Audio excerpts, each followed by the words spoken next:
마이크 폼페이오 미 국무부 장관이 조 바이든에 대한 해외 정부의 접근과 접촉 시도에 대해 경고를 보냈습니다. 폼페이오 장관은 10일 폭스뉴스와의 인터뷰에서 대선 개표가 아직 끝나지 않았다는 것을 알아야 한다라며 법적 절차가 완전히 지켜져야 한다라고 도널드 트럼프 행정부의 대선 불복 기조를 이어갔습니다. 폼페이오 장관은 또 2기 트럼프 정부로의 순조로운 전환이 이뤄질 것이라는 이날 자신의 발언이 진심이냐는 질문에는 부인하지 않았습니다. 폼페이오 장관은 인터뷰에서 외국 지도자들이 바이든에게 연락하는 것이 부적절하느냐는 질문에는 인사만 한다면 그렇게 끔찍하지 않을 것 같다. 그러나 그들은 실수하지 말아야 한다.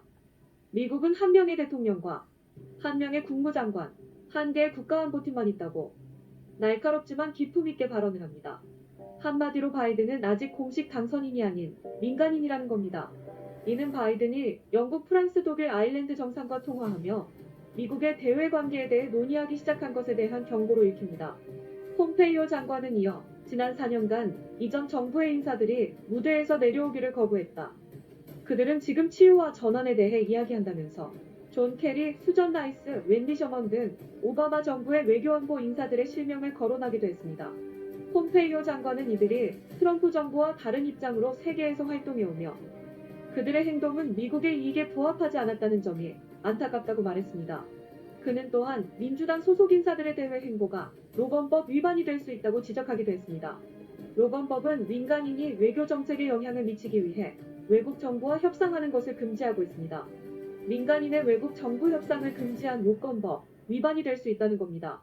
이는 트럼프 정부의 첫 국가안보 보좌관인 마이클 플린이 트럼프 대통령 취임 전 러시아와 접촉하며 로건법을 위반했다는 논란에 휩싸였던 것을 바이든 당선자 측에도 적용할 수 있다는 의미로 풀이됩니다. 그는 트럼프 인수위 시절 러시아 대사와 만나대로 제재를 논의해놓고 연방수사국 FBI 조사에서 그런 사실이 없다고 거짓말해 위증 혐의로 기소됐던 전례가 있습니다.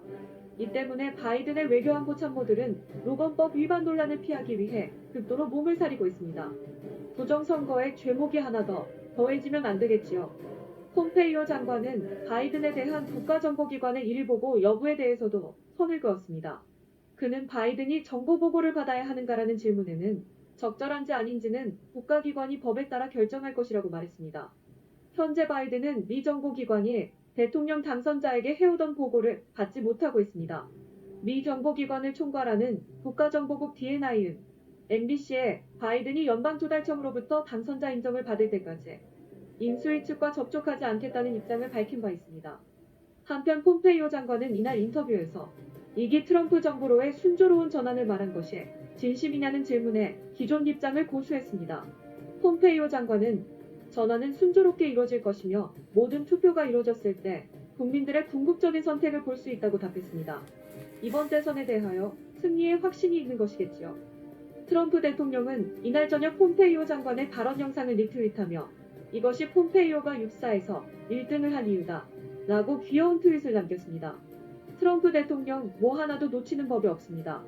트럼프는 전통적 방식의 정치 외교 행보를 보이지 않기 때문에 보통의 많은 사람들은 대통령 트럼프에 대하여 매우 혼란스러워합니다.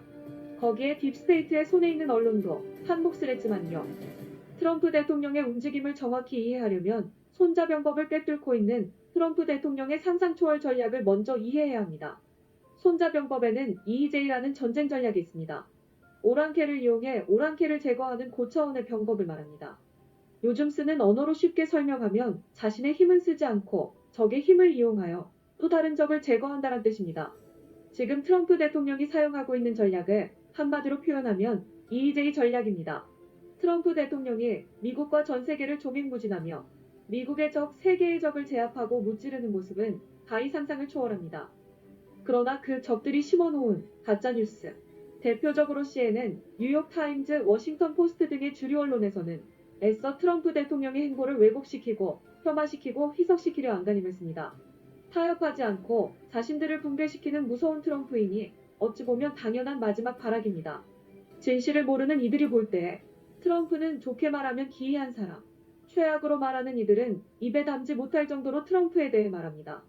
구더기떼 같은 언론들이 쏟아내는 잡음은 그 나라의 천박한 수준을 그대로 반영해주고 있습니다.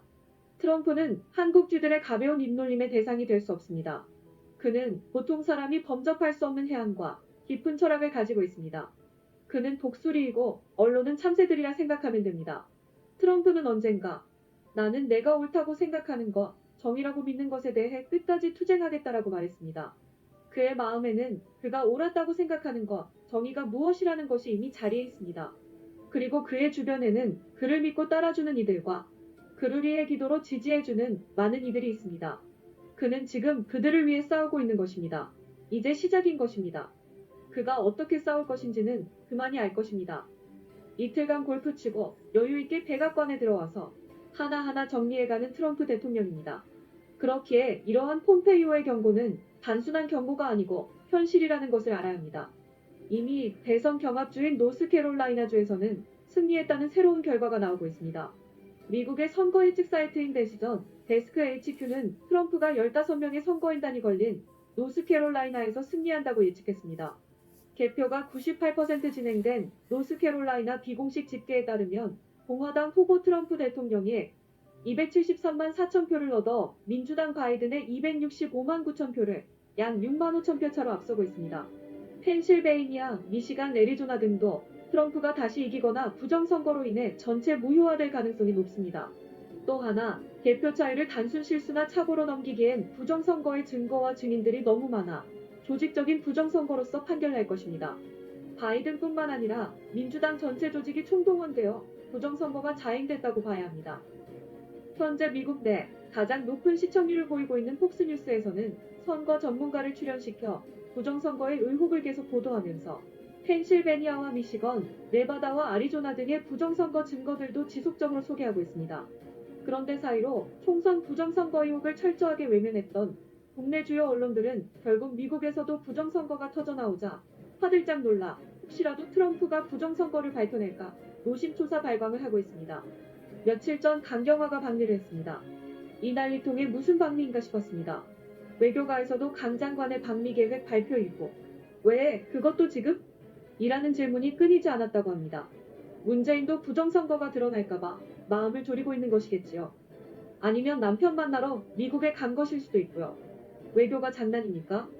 이런 뒷말들에 대해 민주당 의원은 강경화의 방미를 두둔하며 오한폐렴이 심각한 와중에 대선 직후 불복이라는 혼란 속에서도 신속하고 과감하게 가장 먼저 차기 대통령의 유력 인사들을 만난 것은 주미 일본 대사관이 긴장해 일거수일투족을 점검하는 것과 차원이 다른 우리 외교의 과감함을 역으로 증명하는 것이라고 어이없는 발언을 합니다.